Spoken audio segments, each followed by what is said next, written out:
All right, guys, welcome back to another episode of To the Show We Go Baseball Podcast. Today's episode, we have another Red Sox minor league pitcher. This time he is a lefty, and he spent the 2024 season in Salem, pitching for the Salem Red Sox. We have Jojo Ingrassia on today. Jojo, um, I know you kind of hinted at your what you're up to right now, but I guess for everybody at home, how has your off season been? I know you kind of ended the season on. Well, I think you had a little injury bump in the middle of the season, kind of finished it. But how has the off season been for you? Been good. What I expected. We're just trying to put a ton of weight on me and then gain some strength, hoping that with extra weight and extra strength, we can take some of the stress off my arm and make it through the next year and for the years to come. I want to ask you about your 2024 season because if anybody looked at your box score stats, you had an incredible season. Thank you. I know a lot of people. I know it's a little dated, and I know the Red Sox probably don't look at ERA as much, but I know the for the fans out there, obviously you had a 1.85 ERA, which stands out. Your WHIP was under one, 14 and a half K per nine. They kind of speak for themselves when you look at the box score. What worked for you this year? Like what brought you so much success on the mound? I think a big thing was adding my slider back. It was a big pitch for me in the limited innings I had my first years of college. Went to Fullerton, and a big philosophy they have is throw a changeup in the zone. And I had a big splitter that was your typical splitter. It goes wherever it wants to go and moves however it wants to move at that time. So I couldn't really get it in the zone, and I really hammered on trying to figure out how to throw it in the zone consistently and kind of put my slider on the back burner. So I think adding that pitch back and having consistency was like a huge thing. And then uptake in velocity and just figuring out how my body works and letting my body do what it wants to do naturally instead of fighting my mechanics. And then, as you saw over the season, I got progressively more cross body, kind of adapted into the Chris Sale thing that some people were throwing out there. And then I think it was just a mentality difference. Just go out there and not trying to be perfect, but just throw in the zone and let people get themselves out. And if they get into a two strike count, that's where I excel. And that's where I can get outs and do what I do best. So I think it was just playing into my strengths and then adding my slider back. I am going to ask you about the Chris Sale thing in a second here, but um, I did see something that you appeared in 21 games in Salem. You started 12 of them. You even picked up a save at some point along the year. And I noticed your last year at Fullerton, you pitched in 26 games. You didn't start any of them, and you'd actually closed a little bit at Fullerton. Um, how was it, I guess, being in the starting rotation this year and then also having to go back to relieving and then also like, closing a game? It was fun. I started throughout high school and most of my life I was a starter. Went to college my freshman year and it was COVID year. So a ton of pitchers came back. So I kind of got pushed to the pen and I realized like I'm a freshman. I can't say anything about it. I just got to put my head down and grind. So I got used to going in the pen. And then I started in the pen in Salem, which that's where I was comfortable at. That's where I pitched the whole year at Fullerton. And then transitioning to a starter was weird. I got so accustomed to just the big 1 inning adrenaline dump come in. You don't have to worry about sequencing or anything. It's just my best stuff versus you guys, and I'm gonna go right through you instead of all right. Last time I got this guy out on a changeup. Let's figure it out. So that was a big difference for me. And then just controlling my stamina. Coming out of the pen, you're used to just throwing 1, 2 innings. I think Fullerton the most I went was three, and now it's like okay, now I got to get through five. So maybe I'm not unloading the tank in the first and second inning. Maybe I'm cruising through those, and those last 3 innings I can uptick a little bit, but still pitching. It's still job doesn't change. It's just the point of the game changes a little bit, and the way you go about your routines off the field changes. But something I like, and hopefully I can keep going on as a starter. But whatever role they see me in. Now, I did want to ask you, and then we'll shoot to you, Jamie. I did want to ask about the Chris Sale thing because I did see a few things on Twitter about it, but what would you say? I guess what about your game? Do you think? Because obviously a lot of Red Sox fans know Chris Sale for good reason, and he's been one of the best pitchers in the game for the last decade. So what about your game or about your is it the delivery? Like what do you think you see like a little bit of Chris Sale in you? Uh, so I didn't really see it. I don't really try to compare myself to anybody. Just go out there and be who I am, be who the guy I've been my whole life. But it's the cross body and the way I come across, or the way I drop my arm slot at the very end, and then it's about horizontal approach angles. We have pretty similar numbers in that aspect, and then the main pitch the punch out pitch is the slider. So I think it helped that I was in a Red Sox uniform a little bit. We saw the great years he had, and then you see me coming cross body throwing a slider, striking guys out with it. It was easy to make a little bit of comparison, but I mean, I heard Juan, the pitching coach in Salem, say it. I was like, it's pretty cool. It's an honor to be compared to someone as good as him. I mean, went out and won the Triple Crown this year, so What were some of the biggest adjustments you had to make just with it being your first minor league season and adjusting to just the life of being a professional baseball player? there's a lot more downtime as like a big leaguer or a minor leaguer. I mean, in college, you gotta be able to balance school and then go to practice. And then sometimes you got class after practice and you have weights to mix in there with all your homework and studying for tests. So a lot more downtime, but also just it's a lot more on your own. They don't tell you, hey, you have weights at this time. It's all right, I'm gonna get all my stuff done. I'm gonna go lift and get out to the game. And it's no one really monitors you as much and like is all over you. It's kind of, hey, we're here if you need us to help you. We're here to guide you, but we're not here to babysit you and tell you everything you need to do. It's a big thing like we have is it's your career, so yeah, they're here to help you, but also they want to see how much you can achieve on your own and how much you can work. It's kind of like preparing you for the off season a little bit too, because most of the time, like we have the dead period now, so for at least a month, we can't talk to the coaches. So everything comes on our backs, and it's how much do you want it? How much are you going to work for it? So I think that was the biggest adjustment. At the end of the day, it's still baseball. The goal is to get outs, and that'll never change. So I think those were just the adjustments. Like someone's not telling me what to do, and someone's not like structuring my day for me. It's based off when I get my stuff done and like how much I want to do and that aspect. When it came to coming out of the rotation, the bullpen, were you someone? Did you like being kind of in the closer's high leverage role more than starting, or did you have like a preference between the two? Uh, it's weird because in high school I hated throwing out of the bullpen and I love starting, but in college I kind of fell in love with being a closer, just the adrenaline and the rush you get. It's I kind of like the back against the wall scenario where it's we got one run in the ninth inning and we got one, two, three up at the plate. You got to get them out or you lose. But also I love starting. Like you're in control of the whole game. Everyone's got to go off what you do. The hitters have to react to how you're pitching that day, and it's just different challenges. And I kind of like overcoming challenges. It was new because as a closer, if you have two pitches, you're good. But as a starter, you need, especially for me with a three pitch mix only, you have to be able to have all three pitches at least workable. Maybe one's not as sharp today, but you can throw it in the zone and get people off your other pitches. So that was a big one. But I think I like starting more now. It was a lot of fun.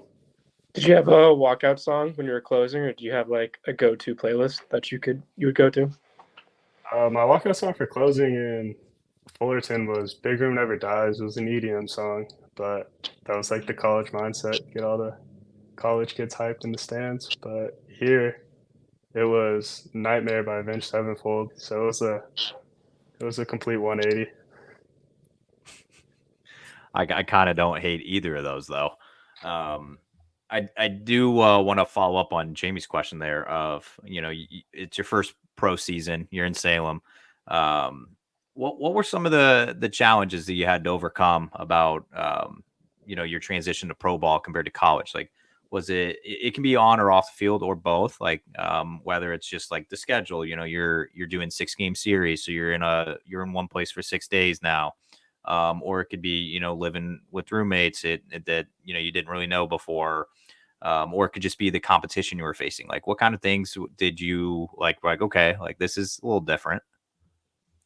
Big one was just being away from my family. Like Fullerton is only it's like an hour and a half to 2 hours from my house. So, and then my first 2 years I went to San Diego State, so I was right at home. So that was a big change. Even at Fullerton, like if I needed a getaway, I could just go drive home and hang out with my family, see my family. So that was a big adjustment. Like I'm across the country, my family's not here. I only see them if they're able to fly out. That was huge. The roommate thing wasn't that big of a scenario or a situation. My last year at Fullerton, I lived with 8 guys in a 5 bedroom, so Oh, there's not there's not many issues as big as that one. And so adjusting to we have one roommate, we both have our own rooms. Like that was breezed compared to 8 guys in a 5 bedroom. Um, yeah, the competition was different.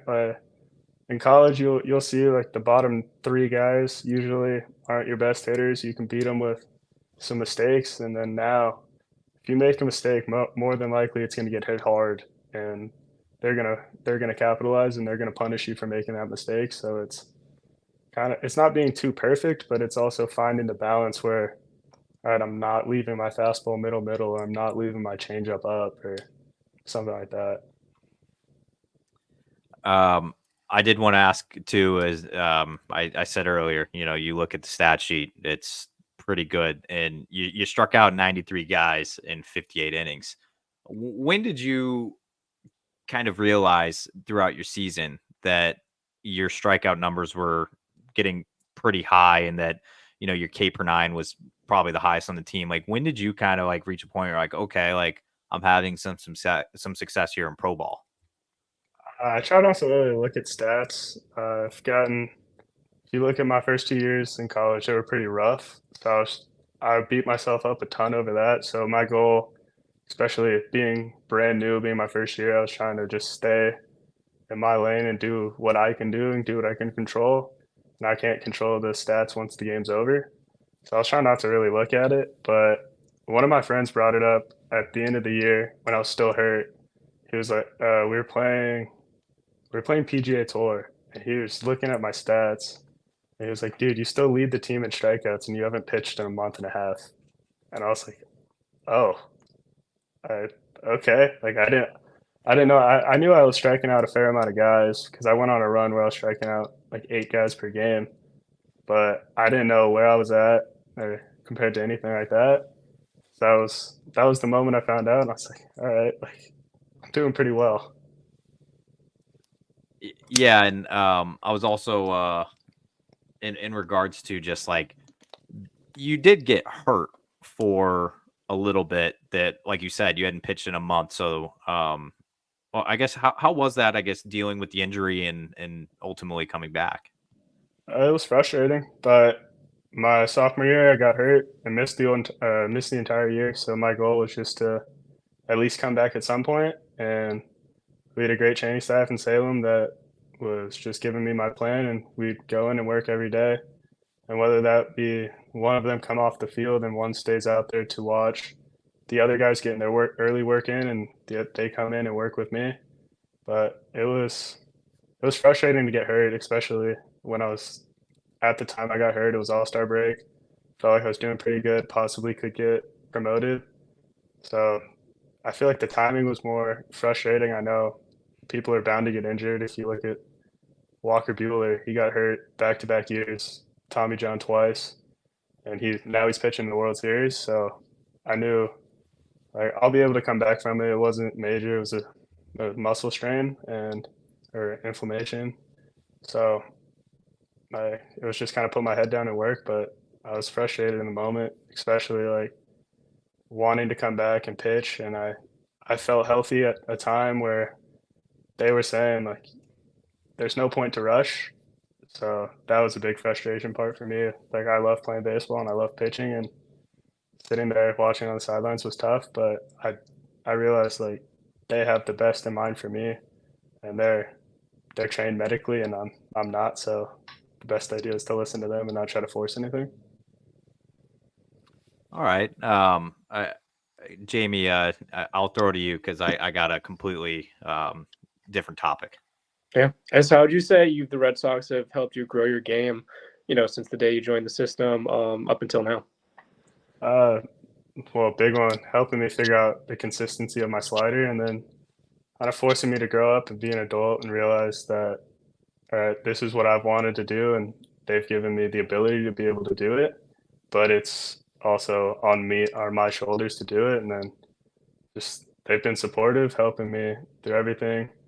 Like I said, the training staff in Salem when I got hurt was there every day. Even if they were making times for me to come in early, if I needed to stay late, they would help me. And then just, I think a big thing that helped me this year was our pitching coaches, Juan and Wheels. The, I mean, those guys are geniuses. It kind of feels like any problem you had, they would be able to figure it out for you and like help you with three things that you could help to fix one problem and see which one works for you. So I just think like just being there and like supporting me was a big thing, because at some points like it feels like your back's against the wall and you're on your own, and it didn't really feel like that here this year. So that was a big one for me. Yeah, we've talked about it on other pods, but it's been good to see kind of the team with pitchers like yourself, Hugh Dobbins, just there be kind of a pipeline when it comes to pitching prospects, which I feel like hasn't been a thing in the organization for a while. Yeah, I was also gonna like top on that too. Like it's cool to see like as well. Like I feel like you kind of go through the years sometimes, and there's a group of lefties up in AAA, and then you maybe have like a couple lefties in AA, and then you get like the guys that were just drafted down there, and and you shared a pen last year and pitching staff with a few other left-handers that were throwing pretty well. I know Noah Dean got bumped up at a point. I know Dalton Rogers has been down there. Zach Fogel got bumped up. But what was it like, I guess, just seeing all these other guys down there, succeeding, and obviously like seeing all those guys get bumped up, and just sharing a rotation with them and even a bullpen with them? It's great. I mean, I look at all these guys like family. We spend countless hours together, and it feels like we're just one big family. So you're always supporting them, and there's never any animosity. When you see a guy go up, you're more than happy to see him go up, because they're working just as hard as you are. And I mean, getting to pitch with Dean was awesome. Like we throw pretty similar, so we could bounce ideas. He had really helped me with my slider and like a feel point of how he felt throwing it, and it was something I kind of took from him. So it was really cool. Plus, he strikes out a ton of guys, so it was like, all right, like I can see how he sets up his slider, his changeup, or his curveball, and like where he throws his fastball to get outs. So I mean, when you have the other guys who throw similar to you and they're also having success, it's awesome, because then you can take what they're doing and try to implement it into your game and see if it can help you succeed as well. I do have to ask too, because I know you're a California kid, and you had brought it up earlier, and I was kind of debating. I was like, should I even ask this? Like, I don't know, but we had Austin Ehrlicher on a few episodes ago, who's also a California kid, and it got brought up. So I want to ask you too. So obviously the World Series just happened, and you brought up Walker Buehler earlier. So I'm curious if you grew up a Dodgers fan, I did. or Giants guy. I was a Dodger guy. Just my dad was born in Brooklyn, and then I would go to my grandma's house every Monday, and she would like to iron or do her chores, and it's pretty easy to get me locked into a game. And usually it used to be a Dodger game because she grew up watching the Brooklyn Dodgers. So that's how I kind of got jumped into it. A lot of people in San Diego aren't big fans of me growing up a Dodger fan, but you know, Yeah, I we guess I said Giants, but I should have said Padres. yeah, never really was into the Padres. I mean, it was cool to watch Trevor Hoffman growing up, but yeah, it was kind of Oh, weird. okay, so because Ehrlicher grew up a Giants fan, so I asked him that tough question of being like, you obviously are a Red Sox employee, but at the same time, it's like, you grew up, rooting for the Dodgers. So I'm like, who are you rooting for? Because obviously, or the Giants. So I'm like, he hates the Dodgers growing up, but then he's in a Red Sox uniform, so like you just kind of have to just like, I don't really like the Yankees, so I guess yours is a little different, though. I think everybody in New England was on the same side you were on, so I don't I know. think we're good. For me, when I got into high school, I cared just more about watching good baseball and seeing like good ball be played instead of watching the Dodgers win. It was it was just weird. I just stopped caring so much about how they did and just wanting to see good games. So I don't know if I would even be counted as a Dodger fan anymore. I mean, now I'm with the Red Sox. Obviously, I want to see us win the World Series every year. Who were some of Okay. your favorite players to watch growing up? Kershaw was an easy one. Sale, and then I kind of watched a lot of older guys because my dad, he would always be like, "Hey, go on YouTube and watch Sandy Koufax throw one of his no hitters. Like he's one of the best pitchers of his generation. Those 8 years, he was the best guy." And I'm like, "Okay, Dad, like sure, I'll go watch him." But it was mainly like Kershaw and Sale. Just growing up left-handed, you kind of gravitate towards other lefties since I mean we're more. I don't want to say a rare breed, but you see less of us around. So when you see two dudes going at it, best pitcher, best lefties every year, it's like those are the two dudes I watch the most. Yeah, I was. It is kind of funny, Jamie. I was thinking about this the other day because I think Ed asked that question to somebody, and it was one of those things where I forgot who I forgot who they said. I think it was Will Turner, and he said Andrew McCutchen was like his favorite player growing up, and I'm just like, that is crazy to me because Andrew McCutchen is still playing. Yeah. So whenever JoJo just said Kershaw, I'm like, I just watched Kershaw shirtless on the field, like literally still on the team. But it's just you were born in '02, so it's like Yeah. we're '90s kids. Me and Jamie are '90s kids, so Makes me feel old. I'll throw like Ortiz or Hunter. I know. Hunter too would throw in there. Well, we were talking about it yesterday in the locker room more for like basketball because LeBron is getting towards the time of his retirement. And we kind of just started talking about the guys in baseball. Like Kershaw's probably at the end of his span. Sale has a few more years. I mean, all the guys we grew up watching are getting ready to retire, and it's going to be a new generation. It's just like, all right, this is weird. Like, those are guys I grew up idolizing, and now they're almost done. So, but also, I did really like watching Griffey. I got to see, when I was like 4, I got to see his last few years. But Okay, so you do remember it a little bit. yeah, I saw when he was in Cincinnati with the Reds, I think. I think that's when I remember watching him. Okay, all right. Yeah, I didn't know if that was like because it's one of those things, man, where it's like, I just hit 30, so like I'm feeling a little bit older, but you're starting to see some of these guys that get inducted in the Hall of Fame. I think Jamie had some technical difficulties. He's back. We're back. Um, Wi-Fi god struck me too.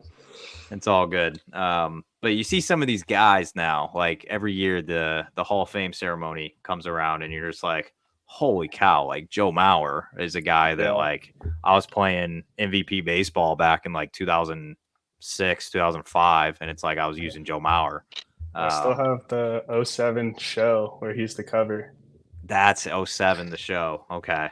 Yeah. Yeah, And it's like this guy is like now, and he's like up for Hall of Fame like this past year, and it's like, what the heck, man? It's like makes you feel a little old. All right, I got I got some random questions for you here. A little off the field, a little on the field, maybe. Um, I need to know, and for the people out there also looking for suggestions, I know Justin Reamer was open to all suggestions on our last episode. But are you watching any good shows lately? I just started watching Yellowstone. It's pretty old, or it's not pretty old, but it's been out for a while. So I don't know if that's a good suggestion, but Okay, I it's a good watch more show. YouTube than shows. So I can't really occupy myself too long or like sit down in one place and just binge watch a show. So I'll get like 10 minutes into an episode. Like, all right, I want to go do something else. Like, uh, I most was of the like time it's that. background. Yeah, I was like that until I have a wife, and then you gotta do it. So I'll tell my girlfriend if she loves to just watch a movie, and she'll be like, "Let's watch this together." And I'm like, "Okay." Then it'll be 20 minutes. I'll be on my phone, and she's like, "Watch the movie." Like, I'm sorry, okay? Like I'm trying to. that's fair, man. It happens. Like the switch flipped. I don't know when or how, but I was the same way where I'm like, I really don't have any interest to sit and like binge watch a show. And then as soon as I met my wife, I was like, we would sit on a couch for like 4 hours and keep watching a show, and I'm just like, I don't know if I'll ever get used to it. I did get used to it. I like it now, but I didn't like it at the beginning, so I feel that. Yeah. How about so well, you're not a movie guy either. Do you even have like a favorite movie of all time? Like everybody's got that one movie though that you either watched as a kid or it's like, even if it's just there for background noise. Do you have like a favorite of all time? Dirty Harry, Clint Dirty. Eastwood. Okay. Yeah. I don't know It's if I've like seen that. he's a detective in it. It was a show that my dad had. My dad loves westerns, so then it turned into my dad also loves Clint Eastwood, and then I love John Wayne, Clint Eastwood. So then when Clint Eastwood started branching off and doing other movies, he didn't care, and so he bought the Dirty Harry movies. He had all those, and I just remember watching it as a kid. And there's one scene that I fell in love with, and I he quotes it, but a little more modern, I guess. Step Brothers. You can't go wrong Oh with yeah. that. There we Great go. movie. There we go. That's what I was looking for there. That's just like an easy quotable, like just you can just put it on the background. It's make you laugh every now and then. That's a good It one. it never fails to make me laugh, and I laugh at the same parts every time. Same with like Talladega Nights. I Oh can't yeah. like it's the same like scenes every time, and I laugh every time. And it's like, all right, I've seen this 100 times. Why is it still funny? Yeah, I told myself it was on TV not that long ago, Talladega Nights, and I told myself that I wouldn't laugh at the prayer scene. And every single time, though, it's just like the way they deliver it. It's just like I know exactly what they're gonna say. I know like what happens, and it's still funny. It's just one of those things, man. I don't know. Yeah. All right. Well, Jamie already asked you about the walkout song, so I don't have to do that one. But I got a sort of food related question / like California question. What are Californian thoughts on being up in the mountains in Virginia?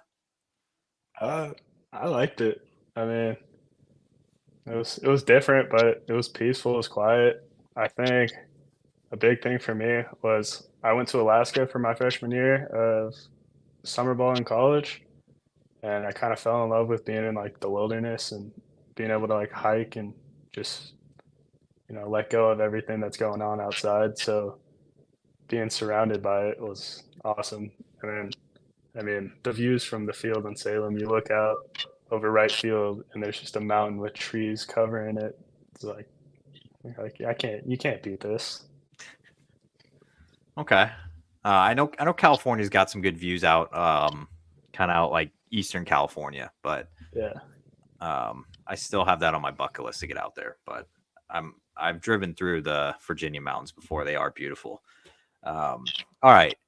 I got a roommate question. This came up recently because we had your former teammate Matt Duffy on a show earlier this week, and Duffy made me realize something. So I think the roommate is a very roommate whatever very important aspect of your season because it can make or break people like throughout. You have to live with this guy for months on end or group of guys. I'm curious who your roommates were, what the vibe was like, because Duffy right now was describing his current setup in the complex. And there's guys like Noah Dean, Blake Hunt, Hayden Mullins, Connolly Early. And it's just like, that's an incredible group of guys. And they're obviously like screaming at the TV, playing Call of Duty every night and all that stuff. What was what was your situation like during the season, even like now in the complex? Like, I guess, how was it for you? In the season, it was cool. I had Blake and then CJ Weens to start the year. Blake got called up. CJ got traded, so I was in a 2-bedroom or a 3-bedroom by myself. Then Valera got called up. He got added to my house, which obviously it was a little nerve wracking being a language barrier. And he and I became good friends. I love him. And then Jefferson got traded as well. And then one more got moved into my house, and I switched into Connor Steinbaugh's room, just so there was no language barrier anymore. They could speak with each other freely and do whatever they wanted. And it was Connor and I, and it was fine. I mean, even though I was living with them and they had a language barrier, they never failed to make me laugh. And they would just say my name, and they're like, "What's up?" And I'm like, "Hey, how are you guys?" And it was awesome to like see that even though there's a language barrier, like we still mesh. And I see Valera every day at the complex, and always walks by me and says, "Jojo." And I was just like, "Hey, how are you?" Like, it's cool to see like we can still be friends, even if we can't have in-depth conversations. But that's a big thing for me. I'm trying to learn Spanish so I can talk to them and you know, be able to be friends with everybody. Oh yeah, I've been on Duolingo quite a bit. Just because when we were in the Worcester clubhouse, it's like there's a whole like Spanish corner of the locker room that I would Yeah, love to go talk to. It's just that the language barrier, man, it's real. And it's just like, I know these guys are, learning English and they're trying their best, but it's just like, it's tough. So it's like I've been cranking away on Duolingo for next season. It's just like I want to be able to have like some conversations with these guys because they're here and they're doing their best to try to learn English. So yeah. That's it's the that's the way least. I'm looking at it. Like they learn, or they're trying to learn English, so the least I could do is try to learn Spanish. And maybe if we have broken conversations in English and broken conversations in Spanish, like maybe it'll be like, all right, like he's understanding like that it is hard to learn a new language, and hopefully that can bring us all closer. But I mean, also they're really funny, so if I can hear their jokes in Spanish, that'd be better than having like Nathaniel Cruz was a big translator for us, or Albert Felice, or even Marvin. It was like they would translate it. Like, all right, that's really funny, but I would have loved to like understood it like right when he said it, and Yeah. not have to hear it third party. So All right, Jamie, I got two food related questions to end us on. Do you have anything before I wrap us up? Yeah. So first one is, what's your go-to karaoke song? could go really basic and say Tennessee whiskey. That's a great choice. Solid. Uh, or Midnight Train to Memphis. That one. All right, two solids. And also, when you're not playing baseball, like what's some things like you do to just unwind? Play golf. Right now, playing Call of Duty. I'm trying to get Dark Matter, the master camo, but I don't know if that'll happen. It takes a lot of time, a lot more time than I thought it would, and I just like I don't have the patience to sit here and do all of that. But golf's a big one. Do you have a It's favorite course that you've ever played at? the one Salem. Jamie. don't know. think My we fault. Am I still here? there we are. We're back. You guys still hear me? Yeah. Oh yeah, we got you. Someone just called me. Oh, it's all good. Wait, can you guys still hear me? Yeah. Oh yeah, we got you. I cannot hear you guys. I will say, Jamie, if JoJo does not say one of the California courses, though, I will be upset. I know. That's perhaps one of the best courses out there. I think if we just keep talking until Yeah, you got us. I got a spam call and it messed all my audio Oh man, up. Oh, good. Been getting a ton of those lately. It's terrible. they're on the rise, man. But yeah. Jamie, if you want to re-ask it, maybe it's Yeah. Or just some of your favorite courses that you've been to. I bet in California there's some pretty good ones out there. I don't play a lot of nice courses. I'm not too good, so I don't want to spend all my money and then that's be fair. looking for my golf ball the whole time because I'm playing at a nice course who expects good golfers to be there. So they put hazards in places, and that's not that fun when I have to go fishing for my ball every time. I went Alright, once in fair. Florida last year, and I think I lost 15 balls in like the first hour. It was not a great day for a golf ball. Yeah, Florida golf is scary because there's a ton of water everywhere, and then there's just a ton of houses. Yep. So it's like I'm either going in the water or I have the ability to break someone's window, and that's terrible. There's one Those are time I went terrible last odds. year. There was an alligator just like hanging out on the side near the tee box. My friends were from Florida. I was just like, that's definitely not normal being from Boston. They're like, just hit your ball, it'll be fine. I was like, all right, I'm happy this is just a casual, we're just going to casually do this. Yeah, that was a big one for me. Like we don't have alligators in California. And someone looked at me and was like, "They're more scared of you than you are of them." And I was like, I don't think so. I don't have the ability to rip their arm off as fast as they could rip mine off. So I think I'm more scared of him. Yeah. All right, JoJo, I got 2 food-related questions for you before we get out of here. We didn't have you on the show last year, so I didn't get the chance to ask you this question. But I asked every guy that came on in the system.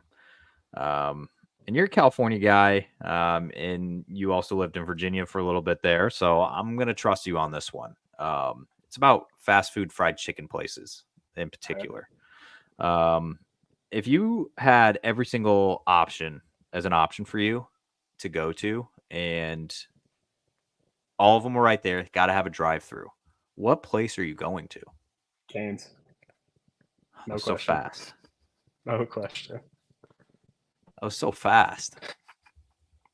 As soon as you said fried chicken, I had the answer in my head. You do know, though, that the best fried chicken place has a location that's right next to the complex, and it's called Zaxby's. Yeah, I do. It's all right. I mean, for me, it's not the chicken. It's the sauce that makes it the best. But I mean, I feel like every chicken is pretty similar, especially at like a fast food restaurant when they fry the chicken. And to me personally, I feel But like, Chick-fil-A chicken compared to like even Cane's isn't the same. but I feel like those are different. Like Chick-fil-A acts like it's a little bit healthier than Cane's does. Okay, I might give you that. I feel like Cane's and Zaxby's are more of a similar, at least to me. But yeah, it's the cane sauce. I think Chick-fil-A has the best tasting chicken, but Cane's has the best sauce. And for me, sauce is a big one. So Oh well, you're in for a world of struggle bus on this next question, because this was the question I was going to end it on. It's a sauce related question. Your former teammate Max Carlson signed off on this question and said that it says a lot about somebody based on how they answer this one, and I tend to agree. So we'll end you on this. So you said you're a big sauce guy, which I am too. So for this experiment, you got 3 of your fingers, and you can only dispense 3 sauces out of those fingers for the rest of your life, and you can't have any other sauce ever again. You can only have those 3 that you pick. What 3 sauces would you pick? Cane sauce. The the show Hot Ones. Yeah. One of Oh no, Jamie, we got left on a cliffhanger again. I think we're All right, back. we got you. Yeah. So any of the ones on the hotter side, because they kind of switch them up a lot. So sometimes one isn't available. So any of those, Hot Okay. Ones makes great sauce. And then, are we counting like gravy as a sauce? I mean, we allowed it already Gr- for somebody, so I'll allow it. You gotta go gravy. It goes with everything. You can have it with on Thanksgiving with turkey. You can put it on prime rib. You can do anything with it. It's a versatile sauce, and I think those are the 3. I mean, you can live without ketchup. Um, I was about to tell you that I was going to rebuttal and say, be careful, because that means, you were saying that that the other ones were versatile. You left off mayo, you left off ranch, you left uh, off ketchup. it's just like I feel like cane sauce has all of those in there, so you get the great flavors already. It's All like right. you eat eggs, you can throw the hot sauce on it. You eat chicken, you can throw the cane sauce on it. You can go crazy, put the buffalo sauce on it. Okay. All I right. feel That's like true. Well, You brings up a good ma- point. mayonnaise I would not eat on anything other than a sandwich though. you're So sleeping on mayo, man. Sleeping on it. I mean, do I need to be Will Levis and put it in my coffee? I think that's going too far. Yeah, I don't know if I do that either, but no, He I got mean, there. he got an ad over it, so he's making money off putting mayonnaise in his coffee. So True. is it really going Fair. too far if you're he's getting some That good checks from it? that might be how you get the Zaxby's promotion, Andrew. If we can mix in, mayo or something. I guess, man. I mean, they're your fingers, so whatever you want for the rest of your life. That's the second gravy I've gotten so far. I did get chocolate sauce from Matt Duffy, which was very interesting. Yeah, Um, that's a good one. but yeah, it's second gravy, and then people are sleeping on ketchup or even mustard, like whatever you like. Sleeping on Yeah. that. Ranch has been totally disregarded as a whole, which I find astonishing. And then, yeah, I mean, but they're your fingers, man. Like you like what you like, but I feel like also though, like ketchup, mustard, and ranch, like they're always there. They're like they're there for you. You know, they're always going to be there for you to fall back on. So I feel like that's why they get overlooked a lot. Like everywhere you yeah, I go, you guess. always see ketchup, ranch, sometimes mustard. And it's like these other sauces. It's special because you can only get cane sauce from Cane's. Gravy you have to make it, and usually you only get it on special occasions or if you go out. And then hot No, sauce. I listen, mean, I'm a gravy guy. I'm not talking, but just never have ketchup or ranch or anything ever again. It's tough for me, man. It's tough. So yeah, I've been putting hot sauce on my eggs for about a year now. So that one kind of phased ketchup out for me. And then, man, can't. You know what? You bring up a good point because what am I going to put on my burger now? telling you, man, it's a tough question, and you were fast with it though. So You poked a think about big that one. hole. You poked a big hole in the thought bubble that I had going on, and now I'm now telling you, I'm just man. lost. If you need to sleep on it and send me a message later on and change your answers, that's fine with me. But I'm not putting a deadline on it. But I already said JoJo, it. I got to stick with it. all Said right, it. I got to stick to it. I appreciate the just the sticking with it, stick with your guns. But JoJo, we appreciate you hopping on. Thank Gave us 45 minutes of your time. Thank you so much for hopping on. We're looking forward to seeing you in spring training, and hope the rest of the off season treats you well. Thank you for having me.